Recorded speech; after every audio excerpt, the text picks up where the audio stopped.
All right, welcome back to another 2021 MLB Draft Show. Tonight, we've got one of the more explosive arsenals on the prep ranks in the 2021 class.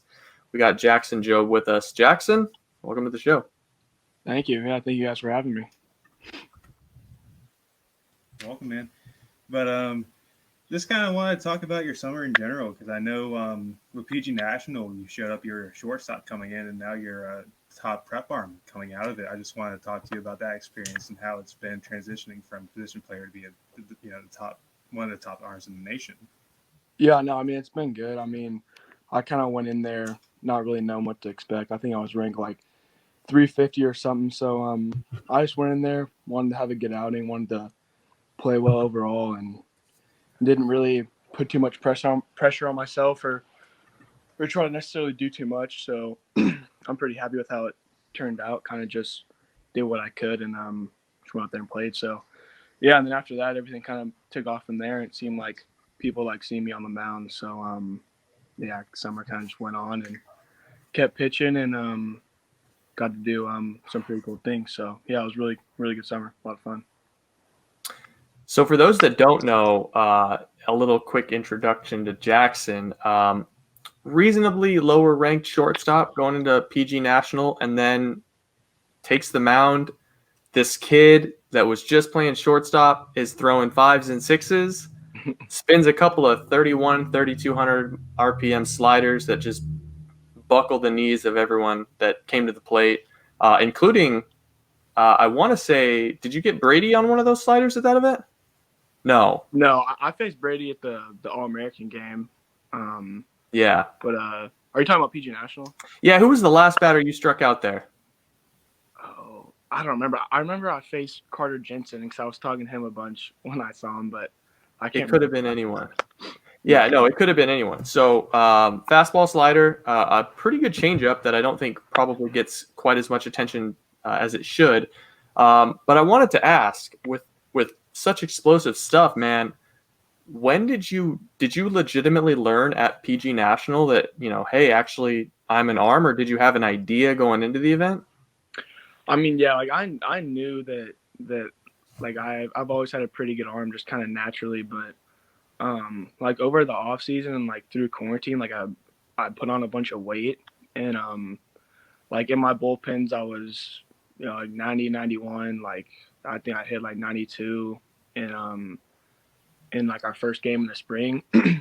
So yeah, I mean I went out there at PG National kind of just like really fresh and felt strong and beginning of the summer like everyone's hitting ridiculous numbers. So I just went out there and kind of my main concern was not like the scouts or like who was sitting in the stands. Is it was more like I wanted to have a good outing or a good performance so I could make the All American game. So that's probably the most nervous I'd been before getting up on the mound. But yeah, I was thinking like like anywhere from the low 90s and throw some good sliders, like just pitch well. But I think I got out there and threw like one of my first few pitches was like 95, and I looked back for a second, saw it, and kind of just was blown away. Didn't really know where it came from, but can't complain about it.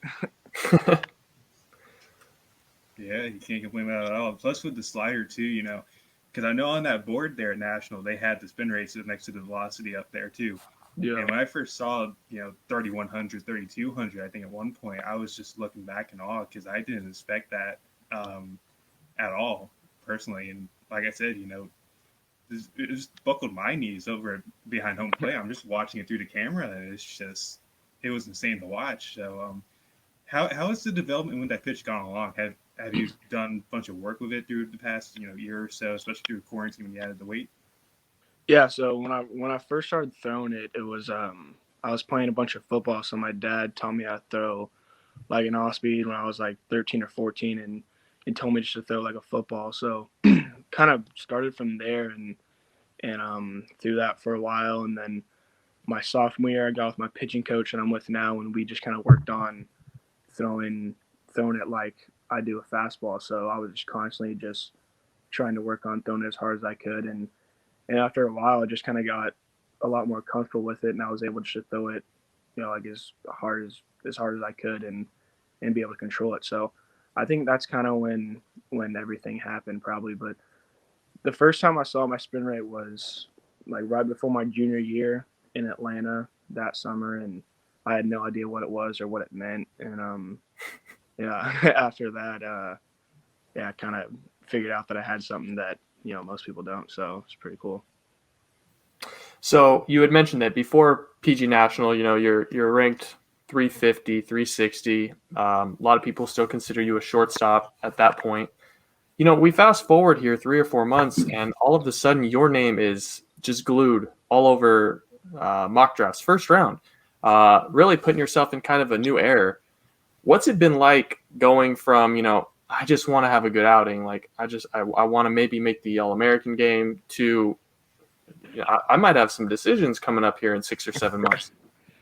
Yeah, no, I mean it's definitely been weird because I'd never been a kid that like grew up having this big name that everyone was following. Like I kind of developed a little later than everyone as far as like getting like bigger and stronger and all that. So yeah, I mean I feel like I definitely surprised a good amount of people, but I mean I know with the work that I've put in that I earned it. So I mean it feels good now. But looking back a year ago, if I were to see where I'm at now, I'd be pretty impressed. So I don't think I would have expected it. So I'm just grateful for it.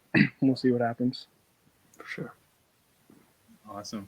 And I kind of want to go to with your high school stuff because I think you go to the school of Gray Thomas. I think, correct, if I'm not mistaken. Yes, sir. Yeah. What's that like pitching alongside, or at least being teammates with him? Because he's another, not as high of a name, but he's still up there in terms of 2021 prospects. Yeah. What's that like being team with him, being friends with him, and what you do in terms of just like bouncing ideas and everything off each other?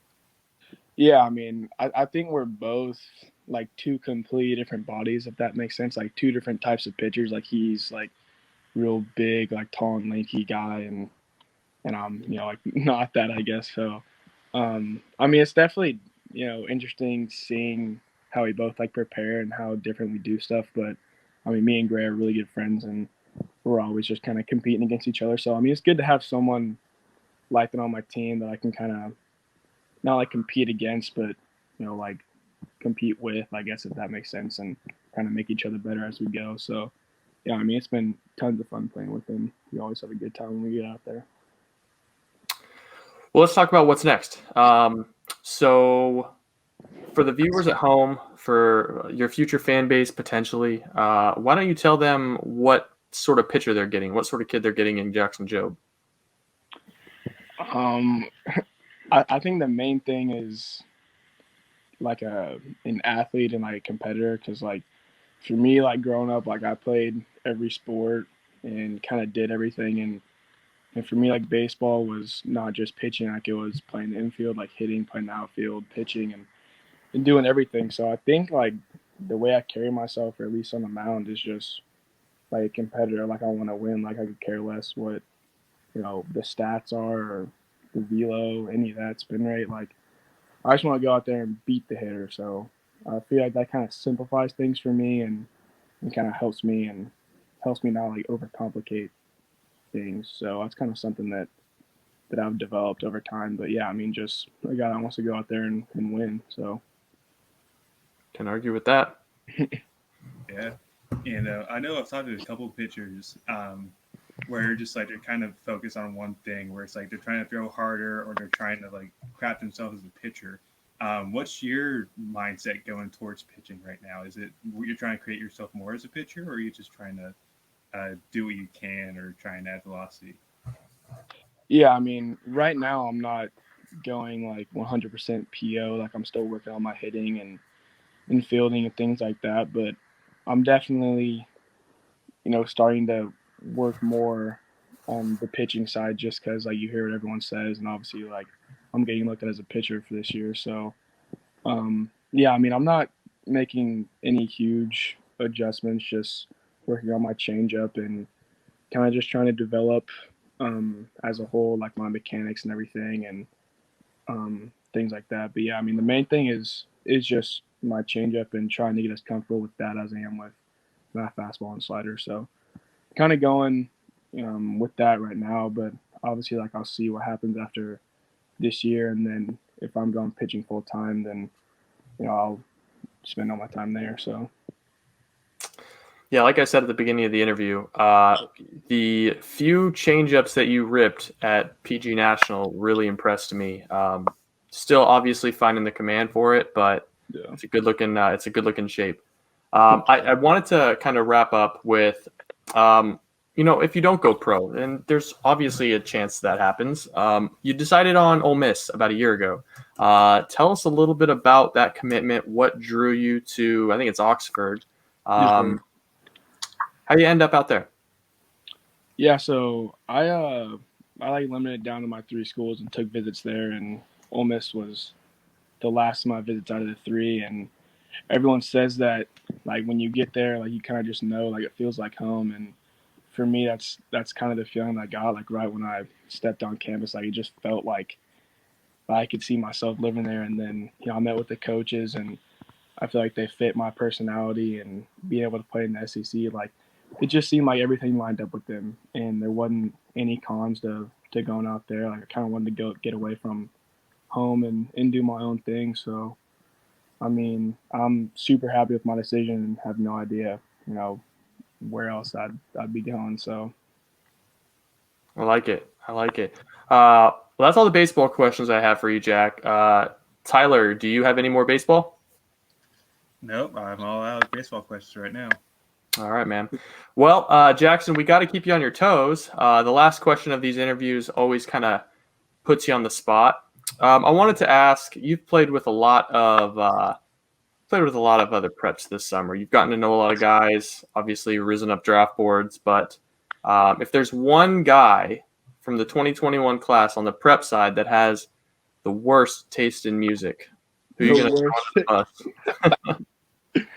honestly, I hate to do it, but I'm around Gray the most, and when I go to lunch with him, he plays some interesting music. But yeah, I mean, I'd probably have to go with him. I mean, you never know what you're getting when you get into his car. So Well, hey man, Gray's gonna be on the show at some point soon, and just know you put a cross on your head there. perfect. I love it. All right, man. Well, hey, it's been a pleasure. We love what we've seen from you this summer. We're big fans. I think you're gonna do big things. So looking forward to seeing what you do in the spring. Hope to hear your name called nice and early next July. But yeah, other than that, man, we're rooting for you. Yes, sir. Thank you, guys. Appreciate it. All right. Have a good one. Sir.